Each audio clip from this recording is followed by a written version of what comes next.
After his conversation with Ramrus, Rimuru left. He notices that the sun has began to set. The work today was concluded, and people started to pack up and cook food. Rimuru decided to drop by Kurobee's workplace. Kurobe had been working on experimental weapons and gear out of interest. Rimuru's visit this time was to ask him whether he could give Rimuru the products that couldn't be sold as merchandise. Right now, the southwest area of the town had become the industrial area. Kurobee's workshop was also over there, with the workshops of his disciples surrounding it as well as dorms for the apprentices who didn't have their own shop. All these in addition to a large number of warehouses. Moreover, there were also inns and canteens set up specially for the craftsmen and apprentices. Everything looked very prosperous. Kurobee's workshop was built at the central area. Seeing that Rimuru was visiting, Kurobee came out to welcome him delightfully. After greeting and sharing a dinner with Rimuru, they went to the warehouse. Kurobee said, "Rimuru-sama, this way." The items stored at this warehouse are all very distinct, they can't be wielded by any random person. Is that really okay? Kurobee asked worriedly, to which Rimuru nodded in response implying that it was fine. Just as Kurobee had said, some of these items were simply too strong for average men to use. Some of the items that he kept in the warehouse were too overpowered, others were too difficult or dangerous to use. There was also armor that absorbed the wearer's mana in order to activate a magic defense barrier. It sounded pretty impressive, but in reality, it would draw mana without a limit, so after some time the armor would kill its user. There were others, such as a sword, that absorbed the surrounding magicule until no magic could be cast nearby and then converted it into a huge blast. The strength of the sword was guaranteed, but as for the safety of the user, quite the opposite. There was also armor that gifted the wearer with extraordinary physical capabilities for a fixed period of time. But as soon as that time was exceeded, all of the user's muscle tissue would be torn, rendering him immobile, leading to death without healing magic. In short, there was equipment that caused the wearer to die an untimely death. Rimuru thinks it would be fine in Ramrus's labyrinth, since no user would be ignorant enough to use them without first appraising their properties. So he says, no, it's all right. Having those very obvious properties may actually prove to be valuable. Rimuru picked one up and talked to Kurobee while examining it. Equipment of such amazing quality, just because they are experimental shouldn't make us just store it here without using them. Surely this gear would also want masters who can wield them, right? Rimuru intentionally made it sound extra deep and edgy, in which Kurobee was deeply moved by upon hearing. He responds, "Is that so? Then please take as many as you like." Rimuru thinks he wasn't lying, but his heart hurt a bit. Kurobee took out many pieces of equipment from the warehouses. Rimuru's reason for taking them was to put them into the treasure chests in the labyrinth. The adventurers would get the equipment at the level corresponding to the strength of the gear. After Rimuru evolved to Demon Lord, Kurobee was also blessed with the unique skill Godly Craftsman.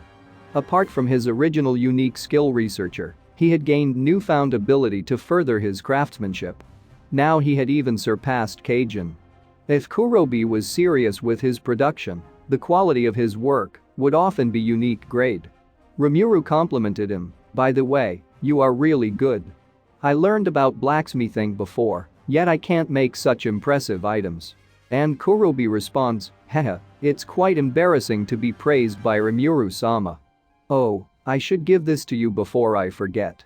Kurobee was very humble, yet he suddenly froze, as if he remembered something, then ran to the corner of the room. He carried something back and Rimuru asked him, "What is this?" And Kurobee explained, "Sir, I've kept you waiting for too long, it is finally complete." He handed something to Rimuru. It was a straight sword with a dark blade. After Rimuru examined it, he was about to say something, yet Kurobee said it first, "Yes, this is my finest masterpiece." The blade appeared to be jet black and wholly unremarkable. It wasn't emitting any incredible power, nor was it triggered using magic. Rimuru complimented him, "This is amazing, Kurobee-san." And Kurobee answers, "I'm also highly satisfied with the product. The sword is not completed the way it is right now. As I've explained to you before, the ideas proposed by Rimuru-sama Slots can be drilled in the base of the blade. Rimuru asked why does this sword doesn't have any slots, and Kurobe explained that this straight sword is different.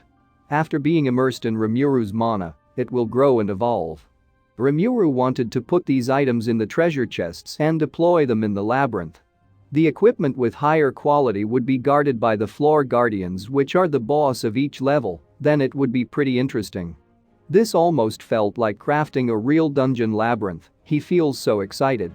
Rimuru, having received his own special sword, he departed from Kurobe's workshop happily. Rimuru wanted to attract people to visit his kingdom and let them experience the beauty of Tempest Federation. In addition, he wanted them to feel the charm of this nation in person so that they would return again.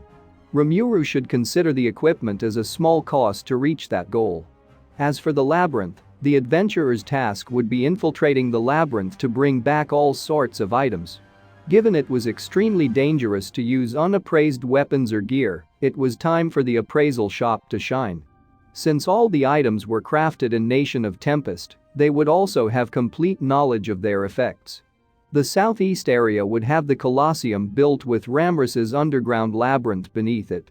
There were also inns and civilian houses charging a fair price on the southwest side. Unlike the northeastern block with many classy hotels, the facilities there would be more down to earth. This place would primarily appeal to adventurers, with the added benefit of keeping different classes separate.